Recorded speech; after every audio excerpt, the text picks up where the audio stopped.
Quality assurance common sense, because if it doesn't make sense, it's probably not good quality assurance. This webinar is being put on by the Tribal Air Monitoring Support Center, and we are part of the Institute for Tribal Environmental Professionals in Northern Arizona University. First of all, we need to introduce the people on the line who are available to answer your questions. We've got Chris Fish from ANTHC and Michael Opheim and Tracy Merrill from the Seldovia Village, and they've done a really interesting and successful project involving road dust and making measurements with dust track devices, and we'll be using their project as an example throughout the whole series. So the objectives of this training are that you will understand what you need to know about QA for your project. And if you're not doing a project right now, think about what sorts of projects you might be involved in, what questions you have about your environment that you think you might want to gather data to answer. And this includes, for example, indoor air quality. When you are asking questions and finding out things about people's homes, for example, using a questionnaire, that counts as data also. We hope that by the end of the webinar series, you will have found materials that are helpful to you that we've posted on the website. You'll feel comfortable emailing or calling any of us for information about projects that you may have planned. You'll be able to describe quality assurance in common sense terms. You'll know how to get started on a quality assurance project plan. And I'm going to sneak in basic principles of data management because everybody is gathering data all the time, and it's really important to know the rules of data management so that whatever information you gather is defensible. And we have completion certificates available. We have short homework for each session, and I want to encourage you to email or call me anytime. We can talk one-on-one if you'd like. At all my trainings, I post a sign which means that there's no such thing as a dumb question. All questions are on the table. I am extremely ignorant about many topics, and we all know different things, and the point of this webinar series is that we can come together and share information, and the information that I have to present to you isn't necessarily more important than the information that you have about your project. So the idea is that we are free to ask any questions that we have, and we want it to make sense to you. If it doesn't make sense, then please interrupt or call me later. Throughout the webinar today, we're going to be thinking about two projects. So one is this daily life common sense type project where you have a sick child and you have to measure their body temperature because you've got questions such as, do they have a fever high enough to warrant giving them Tylenol? Do they have a fever high enough to warrant me keeping them home from school? And then the parallel project of the Seldovia Village Air Monitoring Project, in which they had a serious problem with road dust and they wanted to find out how serious is it. And they had other questions also, such as there's some road dust abatement processes. Are they effective? Do they work? So we're going to look at quality assurance for these two projects. So the first thing to ask is, what are my questions? What questions do you want the information that you gather to answer? In the case of body temperature, does my child have a fever? And if so, how high is it? We all are familiar with a thermometer that you use to gather this information. For the road dust, you want to know, is this impacting public health? Is it so filled with road dust that it's over the federal limits for particulate matter? And right away, it's not clear what instrument you are going to have to get to answer that question. Next, you say, okay, how can I answer this question? You know that you need a thermometer, but not just any thermometer, right? You need a thermometer in the range of body temperature, so you can't use an outdoor thermometer. What else do you need to know about the instrument that you pick? It needs to be working, right? Those sorts of questions. But the range of numbers that you're interested in is really, really important because it also applies to whatever environmental data you're gathering. You're really interested in a particular, for example, size of dust, right? What size of dust are you interested in? You want to think ahead about the standards that you're going to be comparing to. In the case of body temperature, you've got a standard that's 98.6 degrees Fahrenheit, and that's kind of the standard for body temperature. If you're over that, you've got a fever. If you're under that, you don't. We want to make sure that we get an instrument that does the same thing for our road dust question. Does this instrument give us numbers in the range that we're interested in? Does it measure the right particle sizes? And already you can be making a start on your quality assurance project plan while you're thinking about these questions and starting to research them. Documenting in a few sentences how you answered these questions is part of what EPA calls the data quality objectives process. That process is just common sense, asking yourself questions, starting with, what do I want to know about my environment? Just start documenting your answers to these questions in a few sentences, and you will be basically writing your quality assurance project plan. The next thing to ask yourself is, what will I do with the results? But for example, if my child's temperature is over 100, she can't go to school. So you've got this limit. What will you do with the road dust data? And this is called the decision limit. So you've got a decision to be made with your values that you gather. If the road dust turns out to be over federal limits, we need to do something different to reduce dust from the roads, right? So at a very minimum, you're probably going to be gathering more data, maybe finding out where the road dust is worse or on different times of day.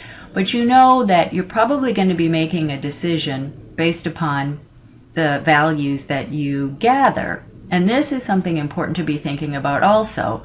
Now, it could be that you are just gathering data for baseline purposes. And that means just saying, you know, there has never been a study like this in my area. We want to find out what the conditions are now so that then when conditions change in the future, we will have a baseline for what they were now. And that's perfectly valid. And in that case, you may not be making a decision yet with your results, although you don't know what they are yet. But as a minimum, you're trying to gather baseline data. And that's a perfectly valid reason for gathering data, especially where there hasn't been data gathered already. So no data exists on road dust on these roads around the Seldovia village, and they really want to find out what the road is putting up into the air. And it may be that in the future the roads become paved or there's more road dust abatement procedures, and then they can compare against the values that they're collecting now to see if they worked. What will I do with the results? If you describe this in a few sentences, you're already documenting your data quality objectives process, and that's element 7 in your QAPP, and we'll go over that. The place to start is really asking yourself, why am I gathering this information? What questions do I have that I want answered? What type of instruments do I use? Can I use any type of thermometer? This one shown in this picture is a kind of thermometer that is placed in a child's ear. So you might be able to say to yourself, well, I can borrow a thermometer even though it's not the same kind that I normally use, because it's measuring the same thing. It's measuring body temperature. I know how to use it, and it's giving me numbers that are useful to answer my question. In the case of road dust, this is a screenshot from the final report of the Seldovia Village Air Monitoring Project, in which they show the screen from the dust track monitor, and you can see that it produces different numbers. Is it important to use the exact same device that other people have used, or is it just adequate to know it's measuring particulate matter of 10 microns in size and less, and other people have used it successfully? I've talked to the people who are providing a grant for this project, and they say this is an acceptable piece of equipment. And keep in mind, you need to know how to use it. That's critical. And you need to be confident that it's going to give you numbers that answer your questions. So getting into the nomenclature a little bit, EPA has so many acronyms And one of them is a quality system. And a quality system is just basically good management. It really is just like common sense. Quality assurance is an umbrella over your whole program. Quality assurance is the big picture. Within quality assurance is quality control, and that's more like the nuts and bolts of making measurements to check up on your equipment. Documentation is huge. Unless you write it down, you cannot prove it happened, and it might as well be that it didn't happen. So if you don't write it, just think of if you don't write it down, it didn't happen. So documentation is huge. And then training, on-the-job training while somebody is just showing you something, even just taking time to read the owner's manual and read whatever you can find on this device and similar projects on the internet counts as training. Keep a personal log and log what you do, and you could say, hey, I did my own on-the-job training by carefully reading the owner's manual, reading stuff online, and all this fits into this umbrella of quality assurance. And this whole thing is what EPA calls a quality system. Even if you are one person and you have a project that you want to do, you have a quality system, just like you have a quality system for measuring your child's temperature, in that you know where the thermometer is, you know how to use it. So this is just applying terms to what we already do in daily life. We just haven't thought of them in these terms. So for the two projects that we're talking about, the first of all, the body temperature. So again, quality assurance is this overall system of making sure you've got a thermometer. Where is it? Does this go in your armpit or under the tongue? Does it work? If you turn it on, does it start blinking and making sounds at you? And then in terms of the road dust monitoring, quality assurance is thinking about all these different questions. Where do I place the monitor? When? So these questions, where, when, who, and how, are critical. And if you keep asking yourself these questions, answering them, and documenting your answers, writing it down in your logbook, again, you will be way ahead of the game, both in terms of writing a quality assurance project plan and then being able to prove the validity of the information that you gather. So when, how often the device gathers data, how often you check on it, who is responsible for what in your project, and again, this just might be all you, and hopefully you've got someone who can review your data, because it's really important, and I know this personally, to have a second pair of eyes review final reports and data, and then how this is done.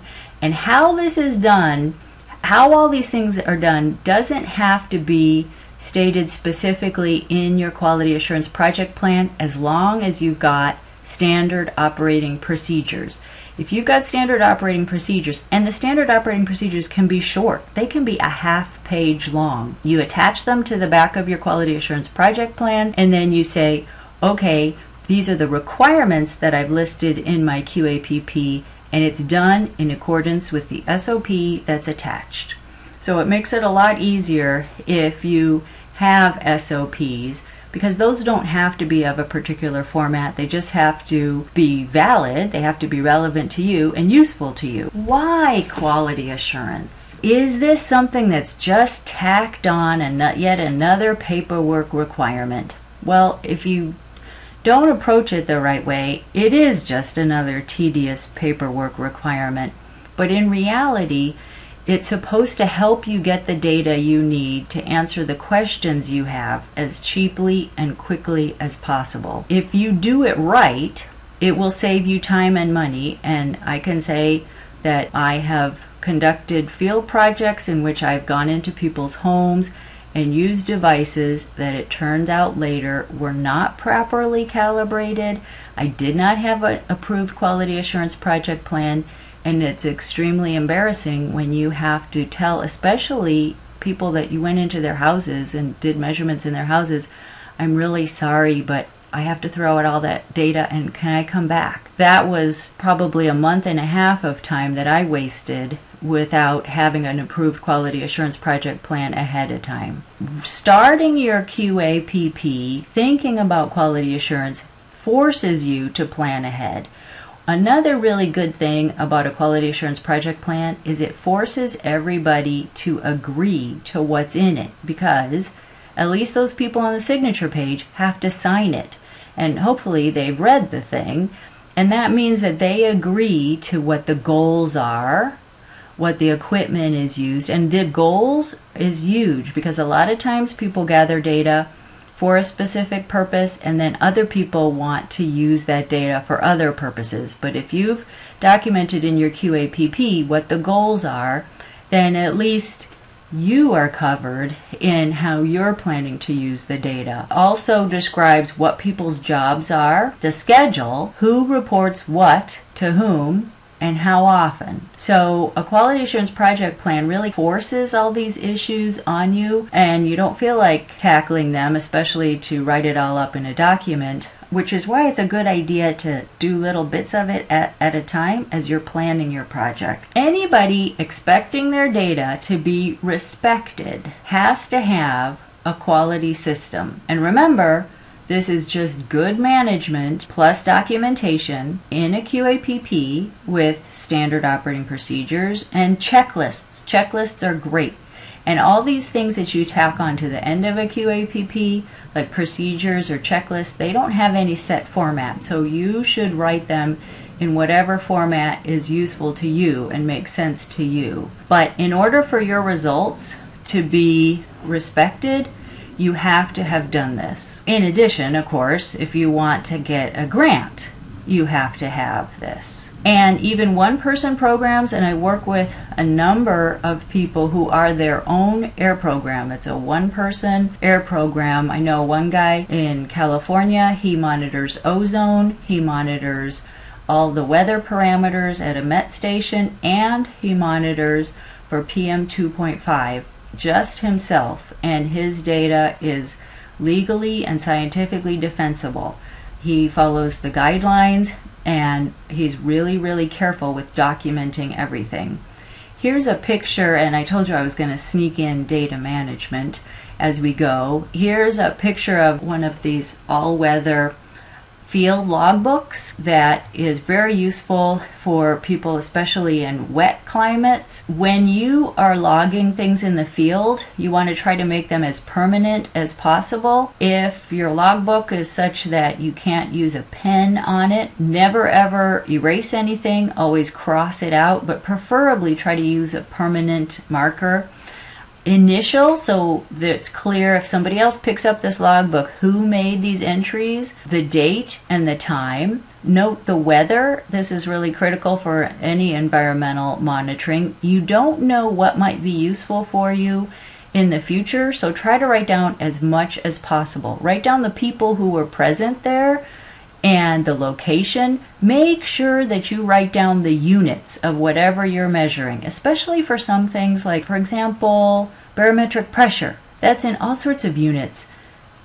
Millimeters of mercury, inches of water, torrs, atmospheres, and a lot of the instruments that we use can produce numbers in different units. So it might not be clear right away what is this number that's 744? Is that millitors? Is that millimeters of mercury? So write down the units. In terms of flow rate, is this liters per minute? Write down the units of whatever you're measuring. Take a photo every time you visit your site. Make sure that your camera imprints the date on the photo, and that could be really helpful. And then follow the same procedure every time. That way you're minimizing the differences that could happen because you did something different. So try to do the same thing every time, but again, write everything down. That is one of the most important rules towards getting your data legally and scientifically defensible, is it has to be documented.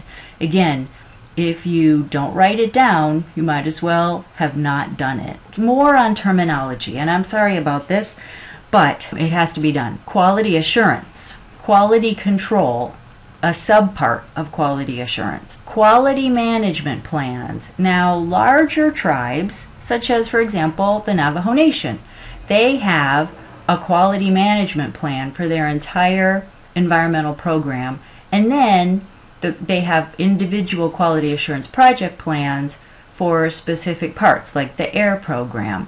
Small organizations just have one, so you will have in general a quality assurance project plan that is the same thing as a quality management plan for your organization. But now you know what a quality management plan is. Quality system. So this is the definition according to EPA, is that it's a management system that produces a well-functioning program with follow-up on problems. So you encounter a problem, you fix it with a long-term solution, not just a temporary band-aid. You've got good documentation. All these things go into your quality system.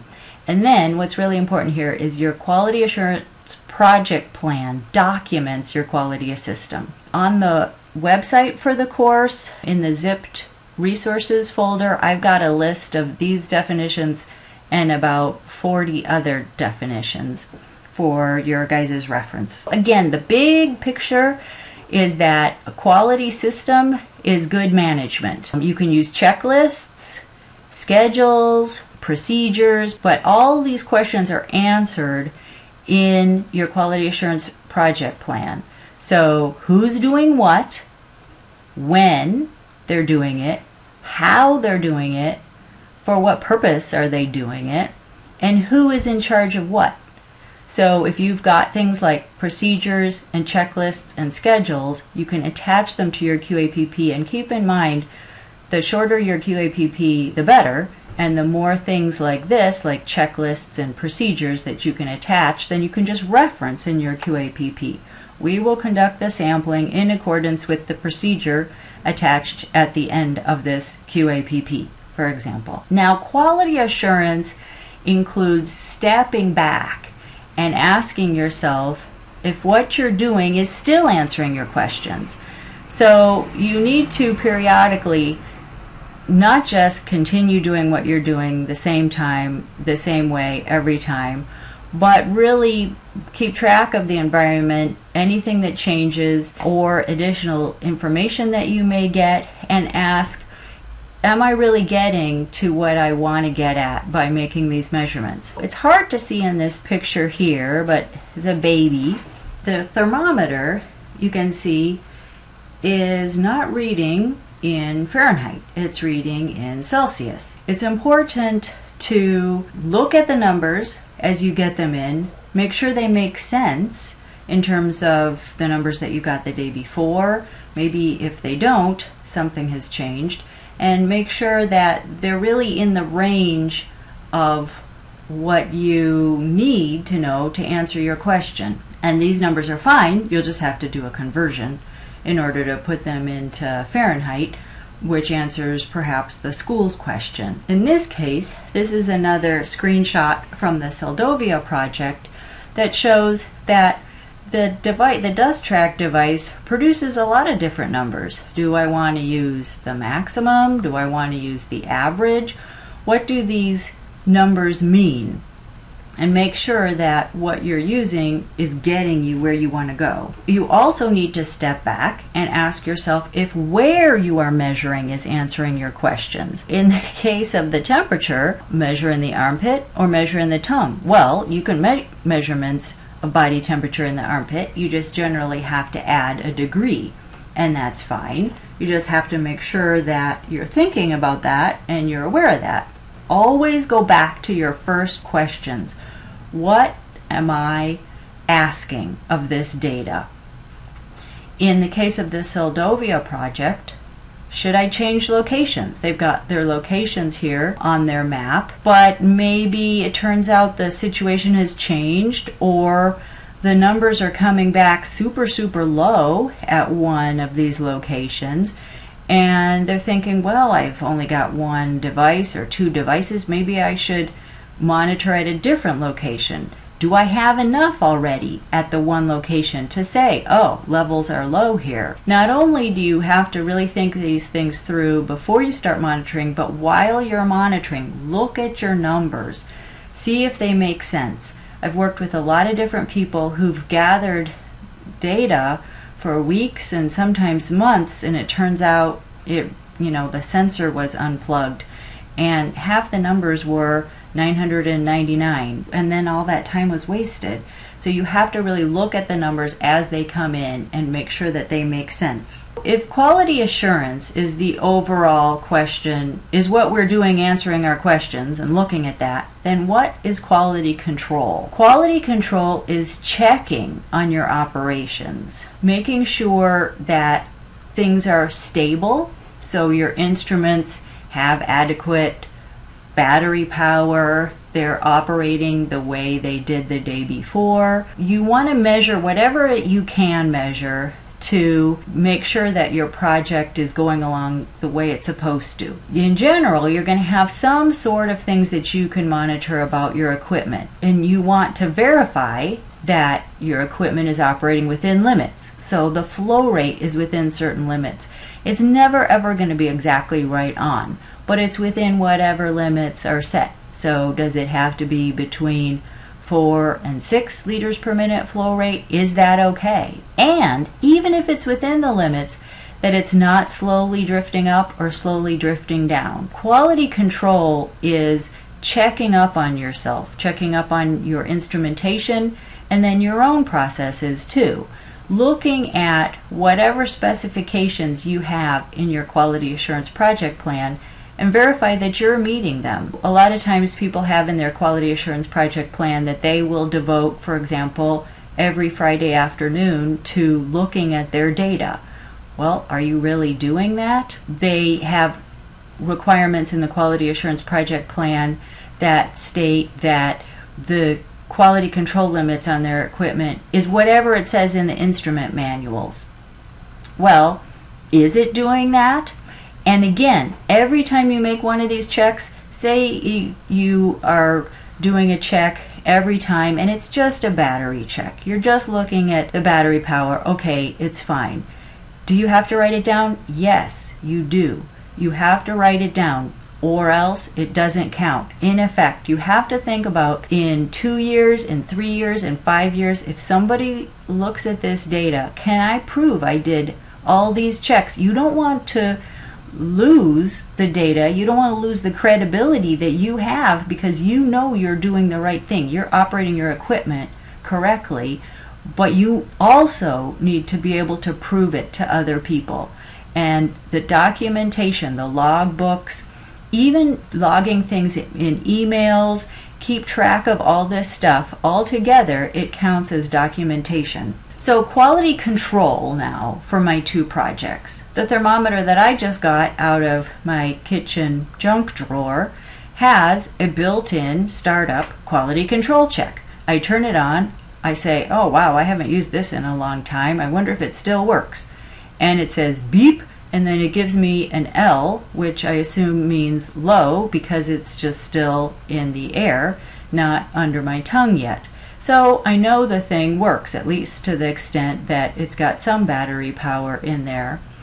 What is quality control for my instrument? This is a zoom in of a dust track instrument showing Chris Fish doing a zero flow check. Before you use a lot of instruments, there's some sort of zero check where it resets the equipment so that it knows where zero is.